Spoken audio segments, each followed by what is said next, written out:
So there's a lot of resources online that can help you plan your trip and be successful. That's what we're going to look at today. Hi, I'm Jeff. Welcome to my channel, 14ers for Beginners, where an ordinary guy like me wants to help ordinary folks such as yourselves make it to the top of your first few 14ers. I hope all of this information in this video and others are helpful and inspire you, get you from wherever you're at to the top of those first few mountains. If this is helpful, hit like, hit subscribe. If you have questions, drop those in the comments below. I'll do my best to answer. I really just want to be a blessing to you as you seek to accomplish this. So online, there's of course a bajillion websites and resources out there. I want to help you today by just identifying a handful that have been helpful to me and that I think will be helpful for you as you plan. So come join me. Let's take a look online. So the first resource I want to show you is called 14ers.com. It's a great website, has so much really helpful, important information here. Just go to 14ers.com, and this is the main page that comes up. These pictures kind of rotate around with different ones of the 14ers that they cycle through. Here at the top of the screen, you're going to see they have different menus, from peaks to routes and planning to peak conditions and trip reports, trailheads, checklists, a forum, and then kind of the more section where you can go in and shop and do any number of different other things here where they have different agreements. So really, this is your kind of one-stop place for tons of information about the peaks and routes, and the peak conditions is reports people give about what are the actual trail conditions. You can know, is there still snow up there, those sort of things. Trip reports are a little more of just people describing their trips and pictures and things like that. Trailheads, you get a picture or you get information on the various trailheads. And so you really just get a lot of information here. Let's just go in here and we'll select Mount Elbert since it's first. So we see how it comes up, and we have some different pictures. We have all this information here on the side. It's number 1 of 53 because it's the highest elevation.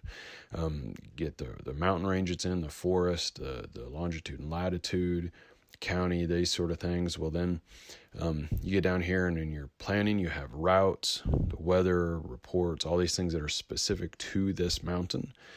These peaks, or photos of peaks in just different areas such as this. This is really helpful stuff. And so, where I would go first is I would click here on routes. Here we have 4 different route options. The starred one is the standard route. It's one of course, I would recommend to us. The one of the snowflake is winter route. Here we have the gain, the round trip distance. We have the classification, the risk factors of note.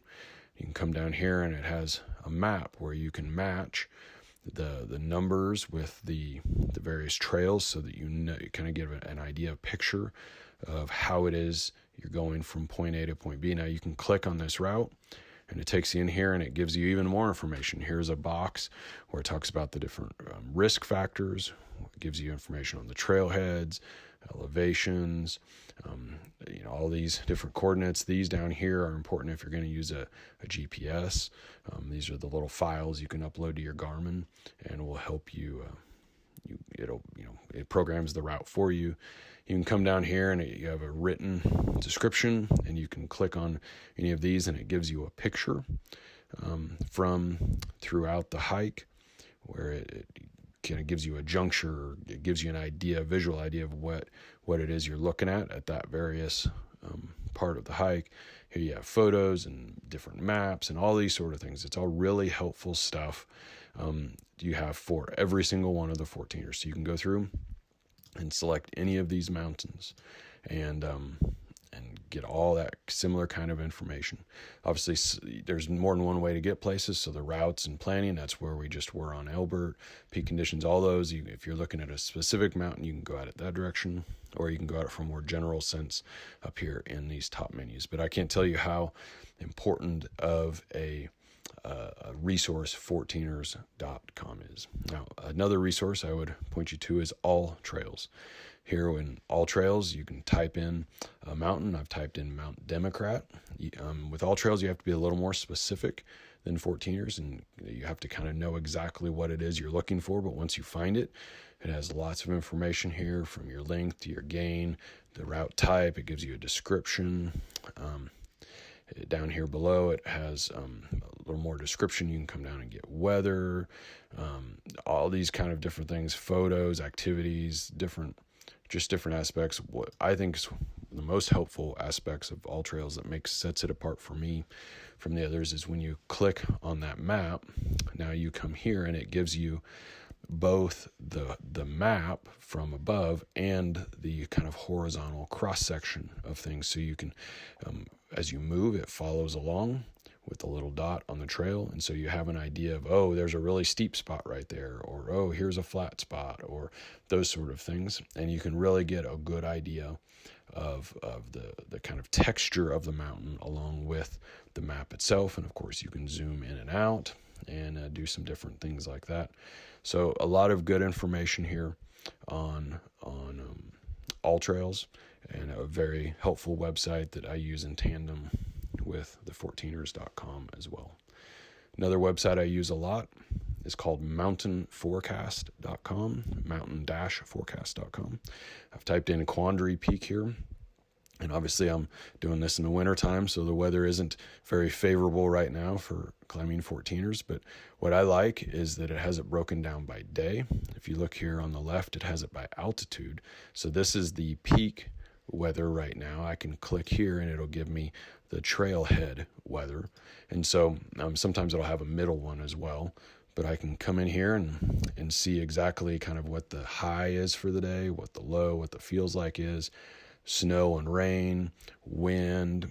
You have a kind of a map of what they project it'll look like each day. You can come down here and it'll tell you where freezing elevation is, and those sort of things. Here's the map of the highs and lows of the temperature and sunrise and sunset. A lot of really helpful info. If you click on that day, it expands it out and gives you even more detail. And just super helpful, especially in that kind of week leading up to your hike, when you're really wanting to dial in what is the weather looking like, and what do I need to go prepared for. This mountain, or this mountainforecast.com is super helpful for that. 2 books here that I've just pulled up on Amazon that have been helpful to me as well. One is Colorado 14ers by Jerry Roach, kind of a classic, if you will. Been redone several times, updated. That is a great book that is very helpful. Another one that I found is this one, a Falcon Guide production, which is called Climbing Colorado's 14ers by Chris Meehan.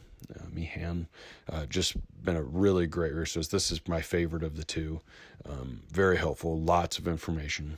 For me, between these books and these websites, this probably accounts for 98% of the information that I am gathering as I am planning my trips. And so these are really where I would direct you to get most of your information. There are certainly other sources as well, and you can rely on those if you want, but these are a great start that will give you a lot of information as you're seeking to plan your next trip. So hope this has been helpful, and as usual, I hope to see you at the top.